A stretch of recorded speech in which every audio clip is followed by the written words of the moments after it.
Hello guys, punta tayo ngayon ng TO. Parehistro natin si Bukoy. Subukan natin parehistro ng naka fully open tong GBT5.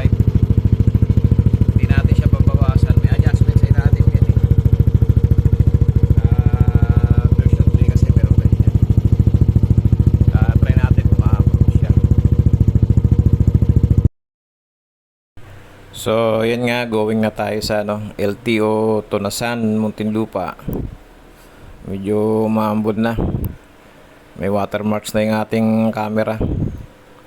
Sana wag na lumakas, baka mabasa tayo, dumami pa yung ating lahi. So, along the way, naalala kong bigla, wala na pala akong budget. So, kailangan nating maghanap ng BPI machine para makapag withdraw. So ayan nga, may nakita na tayong ATM. Withdraw muna tayo ng pambayad natin for registration. Konti lang. Sana all. Ayan, pagkatapos nating mag-withdraw, dumiretso na tayo ng through South Vehicle Registration Services. Dito lang din to sa may Tunasan, Muntinlupa. Kalapit lang din ng compound ng LTO na pupuntahan natin.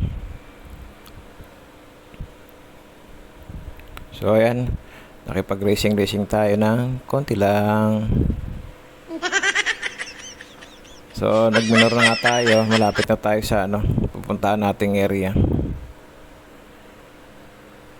Ayan na, dito na tayo. Kaya dire-diretso na tayong pumasok. Maigi naman, wala masyadong pila. Mabilis lang magiging transaction natin ngayon. So, pagdating natin dyan, tinanong ni boss, for registration po. Ang sabi ko, alay oo. Magpaparehistro ako ng aking motor. At ayan nga, ready na natin yung ating ORCR. At habang kinukuha ko ng ating ORCR, naisip kong i-adjust na lang yung ating pipe. Pero hindi na, try natin nang masubukan. Pag-abot ko kay boss ng ORCR, in-inspection na rin niya yung body number ni Bugoy. At sabi niya ibuksan yung ilaw. Sabi ko sandali lang at paandarin ko muna. So yan nga, pinaandar na natin. At una niyang sininyas ay yung high beam. Pagkatapos ay yung left and then the right. At pagkatapos niyan, busina.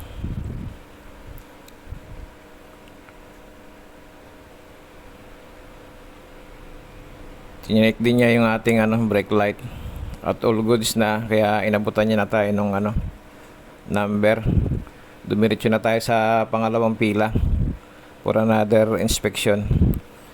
Iniwan ko na yung susi. Binigay ko na yung kay boss. Tayo dumiretso na ng cashier. Nalimutan ko pang ibigay yung aking PWD ID. Kahit pa paano sa nakabawas tayo sa bayarin. Tapos na nung maalala ko eh. So ayan, dire-diretso na tayo pumasok sa cashier. Ayun, wala naman masyadong tao. Kaya mabilis lang yung ating naging transaction. Yan, kapagbayad na tayo. Waiting na lang tayo. Tawagin yung ating number. A few moments later. So yan guys, tapos na tayo ng emission test. At yung ating pipe na GBT ay asan ka na?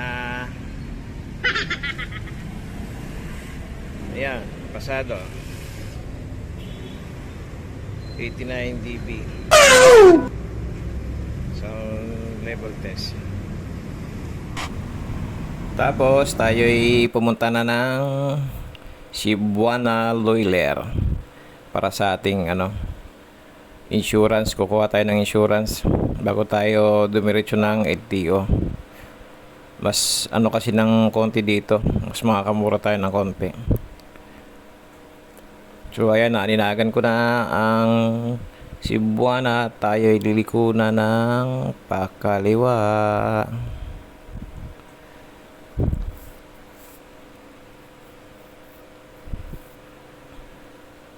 Tapos natin magbayad, tayo'y lumipat na sa kabilang kalsada, tawid lang para sa LTO. Salamat po sa pagpatawid. At yan na, habang tayo papasok ng compound ng LTO, naisip kong gamitin yung aking PWD ID para sa priority lane para maging mabilis yung ating transaction. Naghanap na tayo ng mapaparkingan. So ayan, pinasilip na tayo. Nakapag-parking na tayo. Dito na tayo sa loob ng guys. Sa loob na tayo ng LTO. Hinihintay na lang nating tawagin yung ating number. Okay na guys, nakuha na natin yung ating bagong OR. Mabilis lang. Nice. Bumalik na tayo ng parking para kunin si Bugoy. Tayo'y mauwi na. Mabilis lang naging transaction. So, ayan, pauwi na tayo. So, matotal yung ating nagastos ay umabot sa 1,306.50. 590 sa True South Vehicle Registration, 450 sa Cebuana for insurance, 2,450 sa LTO, at 12 pesos for extra Xerox copy para sa ORCR at sa bago nating OR. Dati kasi may napanood lang ako nag-vlog na pasado nga daw yung GBD5 kahit full open yung exhaust niya. So ayan, na-try nga natin at pwede nga, pasado nga siya. 89 lang yung dB niya, yung sound level niya. So goods na goods pa rin.